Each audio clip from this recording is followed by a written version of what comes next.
ሰላም ሰላም ውድና የተከበራችሁ ቤተሰቦቼ እንዴት ናችሁ? ደህና ናችሁ? እኔ ያለው እግዚአብሔር አምላክ የተመሰገነ ይሁን። እንግዲህ ዛሬም በድጋሚ ወደ እናንተ መጥቻለሁ። በእውነት ነው የምላችሁ ላይክ፣ ሼር፣ ሰብስክራይብ እያደረጋችሁ ስለምታበረታቱኝ እጅግ አድርጌ በጣም አመሰግናለሁ።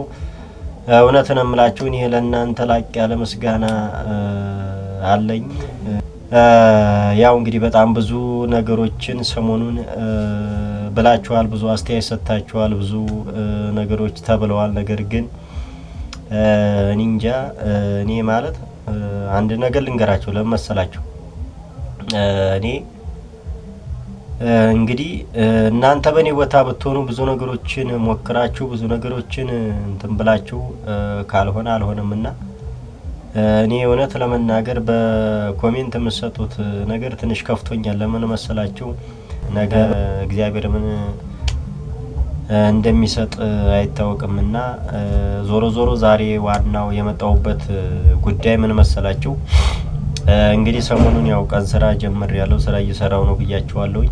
ምናልባት ያው እዛው ሞላ እዛው ፈላ እንዳይሆን የግድ ምን ያስፈልጋል መሰላችሁ? ምግብ ከቤት ይዞ መሄድ ያስፈልጋል። ለምን መሰላችሁ? ሰው ለፍቶ ደክሞ ምሳ ሰዓት ላይ እንግዲህ የግድ መብላት አለበት ለመኖር ማለት ነውና ስለዚህ እኔ እንጃ ማለት ቢከብደኝም እኔ ከእናንተ የምደብቀው ነገር የለም። ዞሮ ዞሮ ለነገ እንግዲህ ምሳ የሚሆን ነገር እየሰራን ነው ልላችሁ ፈልጌ ነው። ዞሮ ዞሮ እንግዲህ አብረን ስራ ማለት ነው። ያው ምናልባት እንዴት ይሄን መረጥክ ለምን ይሄን አደረግክ ምናምን ልትሉ ትችላላችሁ። ሰው ማለት ያው እንግዲህ ያለውን ነው ሰርቶ ሊመገብ የሚችለውና ከሌለ ከየትም አይመጣም። ዞሮ ዞሮ እንግዲህ እስኪ ያለውን የምንሰራውን ምግብ በጋራ እናያለን። እንግዲህ ያው እንደ ሰሞኑን ከሽንኩርት ከተፋ ምናምን አልጀምርላችሁም። ከትፌ ጨርሻለሁ። ይኸው እንደምታው ከትፌ ጨርሻለሁኝ። እዚህ ጋር የተለያዩ ነገሮችን ከትፌ ጨርሻለሁ። ያው ትንሽ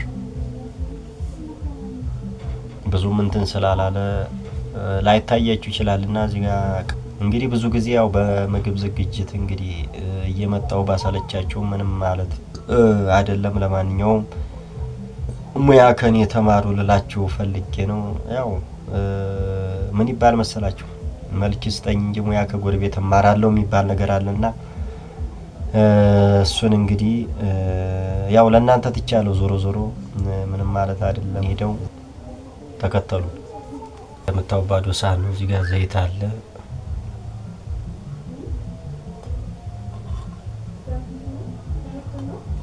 የምግብ ዝግጅት ችግር እንደሌለበት ታውቃላችሁ። ነገር ግን ያው ሁሉ ይችላል ብዬ መፎከሩ ጥሩ አይደለም። ለምን መሰላችሁ? ያው ሙያ በልብ ነው ማለት እኔ ራሴን የምጥል ሰው አይደለሁም። ያው እንግዲህ ዛሬ ምን አይነት ምግብ ሊሰራልን ነው ብላችሁ ማሰባችሁ አይቀርም። ዞሮ ዞሮ እንግዲህ ሰው እየለፋ እየደከመ እየሰራ ያው እንግዲህ በአሁን ሰዓት ላይ ምግብ ውጪ ምን ያክል እንደሆነ ስለምታውቁ ውጪ መብላት በጣም ከባድ ነው። ስለዚህ ቤት ያለውን ነገር አዘጋጅቶ ይዞ መሄድ ጥሩ ነው።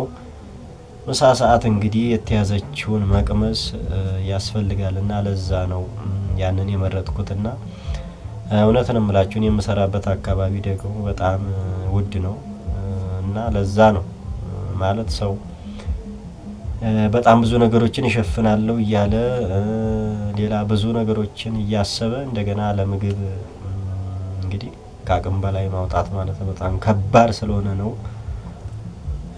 እና እንግዲህ አብረን የምናየው ይሆናል።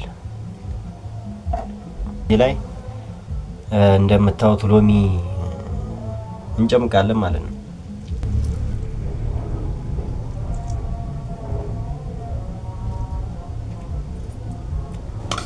ከዛ ይሄን እንቀላቀላለን።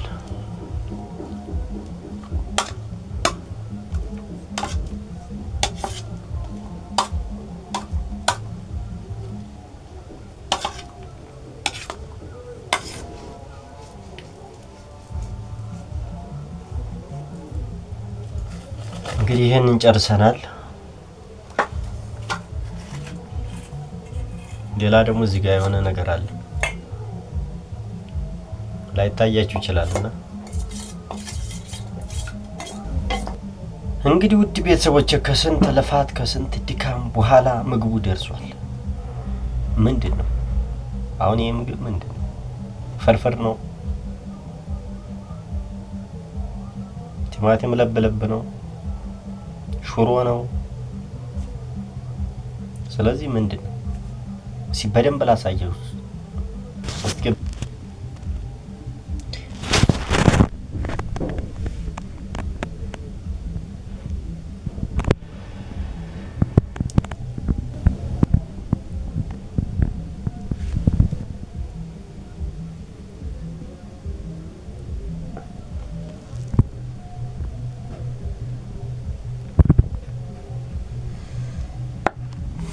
እንግዲህ ውድ ቤተሰቦች ይሄን ምግብ መገመት ማለት አያቅታችሁም ማለት ምንም እሳት የነካው ነገር አይደለም። ዝም ብሎ አለ አይደል ውሃ ተደርጎ ጨው፣ ዘይት ምናምን ሽንኩርት፣ ቃሪያ ምናምን ተደርጎ የሚዘጋጅ ምግብ አይጠፋችሁም። ለማንኛውም ማለት ነው ሽሮ ፍትፍት ነው። ሽሮ ፍትፍት እንግዲህ ያው ለችኮላ የሚደርስ ነገር ነው። ለዛ ነው ይሄን ምግብ ልሰራላችሁ የፈለኩት። ምናልባት እንጀራው ትንሽ ጥቁር ስለሆነ እንትን ላይል ይችላል። ያው ምናልባት እንጀራው ነጭ አይደለምና ጥቁር ጤፍ ነው። የጥቁር ጤፍ እንጀራ ስለሆነ ብዙም ይሄን ያህል እንትን ብሎ ላይታይ ይችላልና ለዛ ነው ትንሽ እንደሚፈለገው ያልሆነው። በእርግጥ እናንተ ብቻ ሳትሆኑ እኔም ብዙም እንደሰራሁት አይደለም። ምክንያቱም እንግዲህ ሽሮ ሲደረግ እዚህ ላይ ትንሽ ነጣ ማለት ነበረበት። ተቆር ብሏል። ያው ጥቁር ጤፍ ስለሆነ ነው። እኔ ብዙ ጊዜ እውነትን እምላችሁ የነጭ ጤፍ እንጀራ አይመቸኝም። ለምን ካላችሁኝ ያው ነጭ ነገር በጣም ብዙ ነገር ሊቀላቀል ስለሚችል ለዛ ነው ጥቁር ነገር የፈለኩት። ለዛ ነውና የጥቁር እንጀራ የምጠቀመውና ጥቁር እንጀራ ስለሆነ ብዙም የናለ እንትን ጎልቶ ላይ ታይ ይችላል። ለማንኛውም ዋናው የሰው ልጅ ሙከራው ነው፣ ልፋቱ ድካሙ ነው የሚታየውና እርግጠኛ ሆኜ ስነግራችሁ ምንም የሚወጣለት ነገር የለም። ዞሮ ዞሮ እንግዲህ ውድ ቤተሰቦቼ ላይክ፣ ሼር፣ ሰብስክራይብ አድርጉ፣ አበረታቱ፣ ይደግፉኝ ለማለት ያክል ነው። እንግዲህ ለዛሬ የነበረን ቆይታ ይህን ይመስላል።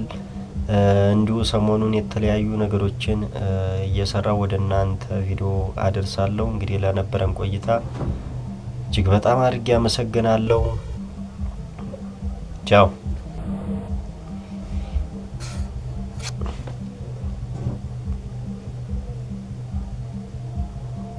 በእውነት አማራጭ በጣም የሚገርም ምግብ እኮ ሙያ ከኒ ተማሩ ብያለሁ።